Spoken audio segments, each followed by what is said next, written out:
community, both in Unitarian Universalist speak and beyond. And I was intrigued. What is this beloved community? Are we a beloved community? Are we striving towards it?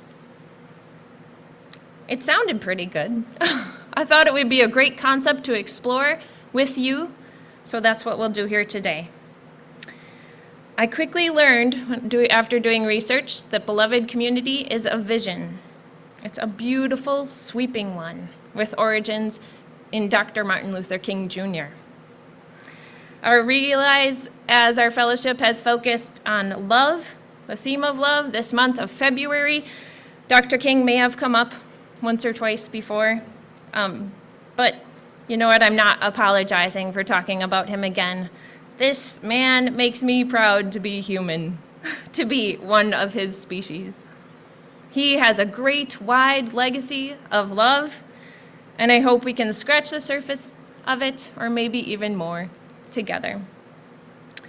I think of Dr. King as a prophet, maybe a saint, basically a wonderful visionary whose tenets of love and inclusivity are at the heart of our faith.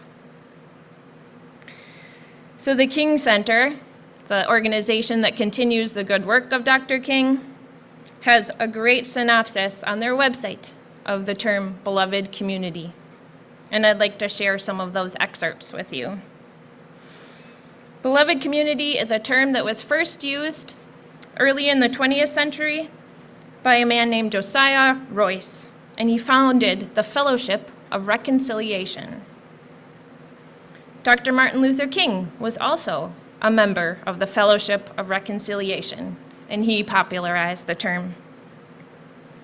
He invested it with a deeper meaning, which has captured the imagination of people of goodwill all over the world. For Dr. King, the beloved community was not a utopian, lofty goal confused with the image of the peaceable kingdom, lambs lying with lions in idyllic harmony. Rather, the beloved community was a realistic, achievable goal that could be attained by a critical mass of people committed to and trained in nonviolent methods of activism and philosophy. Dr. King's beloved community is a global vision in which all people can share in the wealth of the earth. In the beloved community, poverty, hunger, and homelessness are not tolerated because of international standards of human decency that will not allow it. Racism and all forms of discrimination, bigotry, and prejudice will be replaced by an all-inclusive spirit of sisterhood and brotherhood. In the beloved community, international disputes will be resolved by peaceful conflict resolution and reconciliation of adversaries instead of military power. Love and trust triumph over fear and hatred. Peace with justice will prevail over war and military conflict. Dr. King's beloved community was not devoid of interpersonal, group, or international conflict. Instead, he recognized conflict as an inevitable part of human experience. But he believed conflicts could be resolved peacefully and adversaries could be reconciled through a mutual, determined commitment to nonviolence. No conflict, he believed, need erupt in violence. And all conflicts in the beloved community should end with reconciliation of adversaries, cooperating together in a spirit of goodwill and friendship. Dr. King used the term in a speech at a victory rally after the Supreme Court ruled that Montgomery buses be desegregated. He said, "The end is reconciliation, the end is redemption, the end is creation of the beloved community." It is this type of spirit and this type of love that can transform opponents into friends.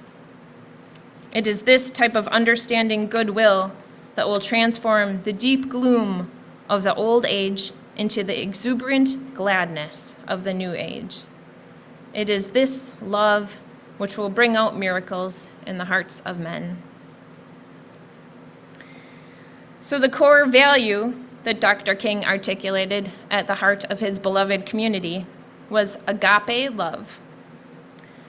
This love he described as understanding and redeeming goodwill for all, an overflowing love, which is purely spontaneous, unmotivated, groundless, and creative.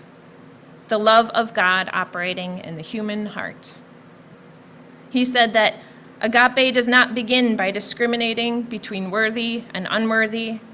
It begins by loving others for their own sakes and makes no distinction between friend and enemy. It is directed toward both. Agape is love seeking to preserve and create community. King's vision, this positive vision that encompasses everyone in the entire world, I think is incredibly powerful and timeless. I've realized social movements that have a vision of what we do want our world to be are rare, precious. They can captivate hearts, and they're completely motivating.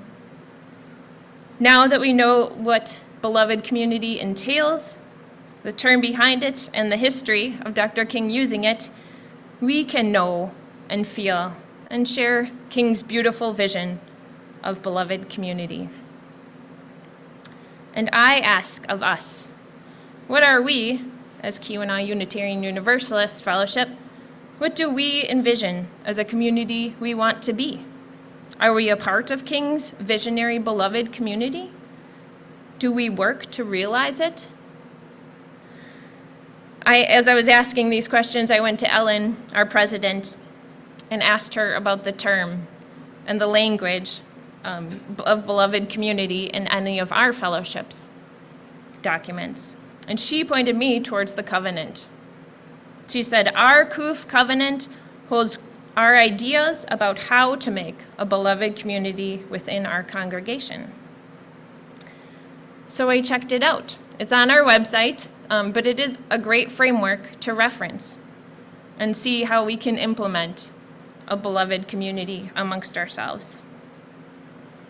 It's thoughtful, it holds our core values, and when I read it, I'm reminded that I hold this covenant of respect and love with every one of you in this community. And it reminded me that actually implementing the covenant is tough work. But a few tenets of the covenant stood out to me, and I'd like to share them with you. They stood out as our work toward being a part of a larger, beloved community. So it starts, our covenant. We build our fellowship on a foundation of love and covenant with one another. To acknowledge that change and conflict are normal parts of life and community, we strive to respect tradition and also embrace change as the needs of our community change. Be firm in our commitment to seeking a mutual solution to our differences. Assume the positive intent of others.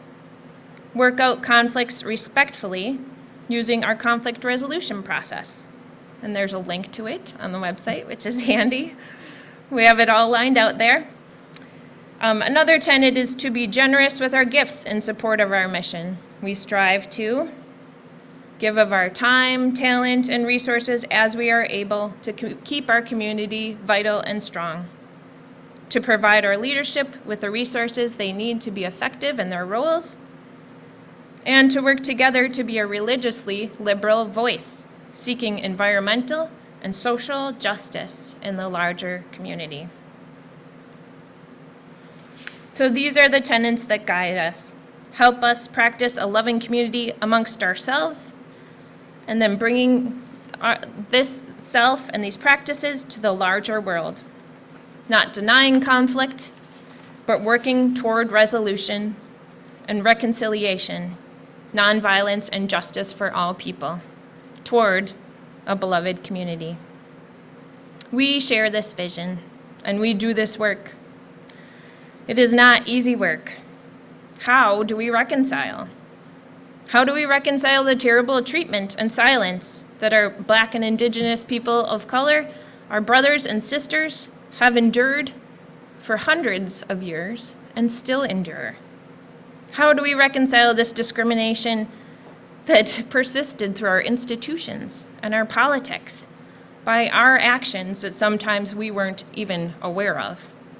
How do we reconcile? I know we need each other to figure that out, and we have a shining vision of beloved community to lead us. When I was thinking about and questioning how could we possibly reconcile, I found a great sermon by Amanda Eudice Kessler. She actually wrote our next hymn that we'll sing during the service. But she wrote a sermon directly addressing this question. It was called White Supremacy and Beloved Community. Amanda challenges their primarily white UU congregation, and thereby us, to directly confront and dismantle white supremacy as a beloved community. Amanda says, Unitarian Universalism is currently taking a profound, important step in committing to work as an entire body, a beloved community, against white supremacy. In order to make this commitment as effective as possible, it is important to reflect on the internal struggle that we, who are white, may undergo as we come to recognize, accept the reality of, and commit to working against white supremacy. Amanda goes on to list the actions that we as white people can do. We can bring up the topic. We can talk about our own experiences of understanding ourselves as colorblind and describing what changed. We can comment on racism as it appears around us. These actions are difficult and likely to be uncomfortable, but if our actions make one life easier, freer, richer, then it is worth it. They go on. We, the beloved community, can respond to those among us struggling with guilt related to being white in a white supremacist society by being both supportive and by pointing out some realities. It is only human to be grateful for inequality when it benefits us. If we can jettison our guilt, we will be more free to take up responsibility of being part of the solution. We, the beloved community, can respond to those among us struggling with fear by telling our stories and showing how we got through difficult situations, whether those involve falling on our face in front of a crowd of activists or having a painful conversation with a friend or relative. For many of us, when it comes to fear, the only way is through. We, the beloved community, can respond to those among us struggling with anger and sadness and resignation with good listening, gentle support, and great compassion. We love each other through difficulty and into acceptance of and engagement with white supremacy in the ways we might work against it. When we, as the beloved community, make these promises and act upon them, we proclaim our commitment to a world bursting with joy for all people. A world where people of color do not need to confront racial slurs, discrimination, or violence. We are working our way toward it, one person at a time, one action at a time, one stage at a time, and we are taking care of each other along the way. May we build this world alone and together every day of our lives. Amanda's words tell me we are within this brave community that confronts white supremacy. We are a beloved community that can see actions and ways through it. We see beyond it. This beloved community challenges us to commit to action toward the vision. It's definitely hard work, and I think it can be difficult to remember to keep close at heart the importance and the strength of this love and this vision and the practice of beloved community in our lives. But I think of what James Baldwin said. Love takes off the masks that we fear we cannot live within and know we cannot live, love takes off the masks that we fear we cannot live without and know we cannot live within. I use the word love here, not merely in the personal sense, but as a state of being or a state of grace. Not in the infantile American sense of being made happy, but in the tough and universal sense of quest and daring and growth. Thank you.